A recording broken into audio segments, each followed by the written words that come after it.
meus queridos, tudo bem com vocês? Tia Patrícia aqui hoje para a nossa aula de História. Olha aqui, o tema da nossa aula hoje é os registros da história.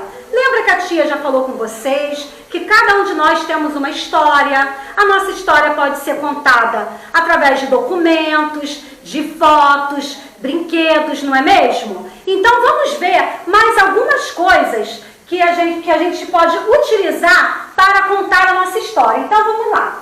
Na nossa história existe documento escrito. Nós podemos contar a nossa história através de documentos escritos. Quais são esses documentos? Vamos lá com a tia?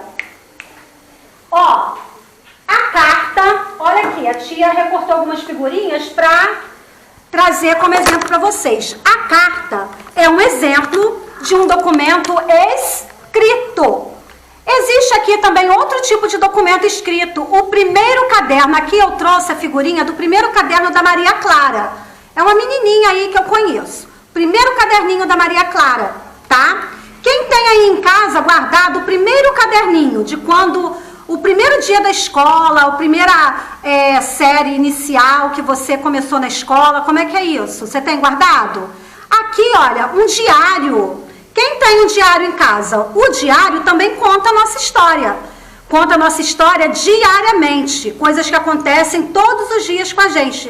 Principalmente as meninas. Aí, ó, as meninas gostam muito de um diário para escrever como foi seu dia, o que aconteceu no dia, né? Existe também, olha, o tipo de documento material. O documento material são objetos. Quem tem guardado em casa aí, olha, o primeiro carrinho que ganhou, ou a primeira peteca, né? O primeiro brinquedo, os meninos um carrinho, as meninas pode ser um sapatinho de quando você era bebê, né? Peteca, que é uma brincadeira universal, né? Tanto de menina quanto de menino. Quem tem aí algum objeto que era da época que você era bem pequenininho, mas que a mamãe guardou em casa, até hoje? Esse objeto faz parte, conta a sua história e faz parte do documento material, ok? Agora, nós vamos para esse tipo de documento aqui, olha, que tem um nome bem diferente, mas ele é bem facinho, vamos lá? É o documento iconográfico. Aqui, sabe qual é o documento iconográfico? É a foto. Aqui, ó, tem a foto de duas menininhas, ó, duas amiguinhas da escola. A foto da Marina com sua melhor amiga chamada Júlia. Essa é a Marina e essa é a Júlia. Então, o documento iconográfico é foto, tá bom? Uma foto quando você era criança, bem pequenininho. Tem gente que tem foto até na maternidade, né? Que acabou de nascer. Então, isso daí, ó, todas as fotos fazem parte do documento iconográfico, ok? E existe também o documento sonoro e visual. Sonoro e visual é o rádio e a televisão, tá bom? Uma reportagem pode contar a história de alguém. É muito comum nós vermos na televisão a reportagem falando sobre um artista famoso, né, um cantor, não é? Contando a história dele, como da Xuxa, ou de outros, né, personalidades, que existem muitos, né, uma variedade no nosso país e fora do país também. Então, esse tipo de documento, que é o sonoro e o visual, que é contado através de reportagem no rádio e na televisão, também conta a história. Quem sabe, um dia, um de nós teremos a nossa história contada na televisão. Tudo pode acontecer, né? Vai que um dia a gente apareça em uma reportagem na Globo, não é mesmo? Ou em outra emissora qualquer, né? Então, essa foi a nossa aulinha de hoje, tá? Sobre os documentos que contam a nossa história. Mediante a aulinha de hoje, vocês irão ler a atividade do livro, tá bom?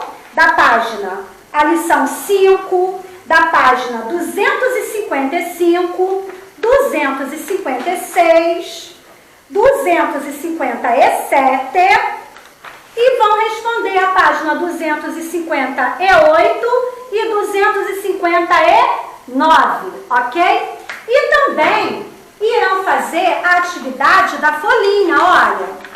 Nós temos aqui a atividade de história na folhinha semanal, né? Que vocês vêm buscar, a mamãe de vocês vem buscar toda semana. Essa daqui é a atividade desta semana, tá bom? Aqui tá falando sobre os dias da semana, quantos meses tem o ano, tá? E, claro, a aula de hoje sobre documento escrito, sonoro, visual, iconográfico, tá ok? Então tem atividade tanto no livro quanto na folhinha, tá bom, meus amores? Nós vamos para a aula também de história, falando sobre a independência do nosso país, Brasil. Na próxima segunda-feira, dia 7 de setembro, é comemorada a independência do Brasil. Foi quando... Ih, engajei. Foi quando que ele implementou um negócio? Vou de novo. Vou de novo. Vai. Agora nós vamos para a aula de história, continuando na aula de história, tá bom? Só que agora vai ser a data comemorativa, sobre 7 de setembro, que é comemorado o dia da independência do Brasil, do nosso país, tá bom? Por isso que a tia veio assim, olha, caracterizada. Eu tô de soldadinha, olha que bonitinho. Então vamos lá para a nossa aula de hoje? Ó, independência do Brasil. No dia 7 de setembro de 1822, olha quanto tempo tem isso, hein? Muitos anos, né? Foi proclamada a independência do Brasil. Depois da chegada dos portugueses à nossa terra, o Brasil tornou-se colônia de Portugal. Ou seja, o Brasil ainda não era Brasil, né? Ainda não tinha esse nome. Os portugueses vieram para cá para explorar a nossa terra, tirar o nosso ouro, né? Explorar as terras plantando, colhendo. Os índios trabalhavam para os portugueses, tá? Depois de um tempo eles trouxeram também os escravos da África, ok? Brasil ainda não era um país independente, o Brasil pertencia a Portugal, tá? Quem era o dono do Brasil eram os portugueses. Aí, ao retornar a Portugal, o rei Dom João VI deixou como príncipe regente no Brasil seu filho, Dom Pedro, tá? Regente por quê? Porque ele ficou sendo o rei atual. Na ausência do rei, né, ele ficou sendo o atual, tá bom? Cobrindo a ausência do pai dele. Foi o príncipe Dom Pedro às margens do Riacho Ipiranga. Esse riacho ainda existe, tá? Esse riacho Ipiranga lá em São Paulo, na cidade de São Paulo. A partir do dia 7 de setembro de 1822, o Brasil tornou-se um país livre. Por quê? Porque Dom Pedro, lá às margens do rio, às margens é o quê? Em volta do rio Ipiranga, lá em São Paulo, ele deu o grito de independência, que é aquele famoso grito. Quem nunca ouviu falar, né, sobre aquele grito, independência ou morte? Não é isso? Foi dado por Dom Pedro. Foi a partir dessa data, foi dado esse grito no dia 7 de setembro de 1822. E a partir desta data é que Brasil passou a ser independente, tá? Passou a ser independente de Portugal. Ele passou a ser o Brasil, um país totalmente livre de Portugal, tá? Portugal não mandava mais no Brasil, ok? Então essa foi a nossa aulinha de hoje, falando sobre o dia da independência do nosso Brasil, ok? Um beijinho em vocês.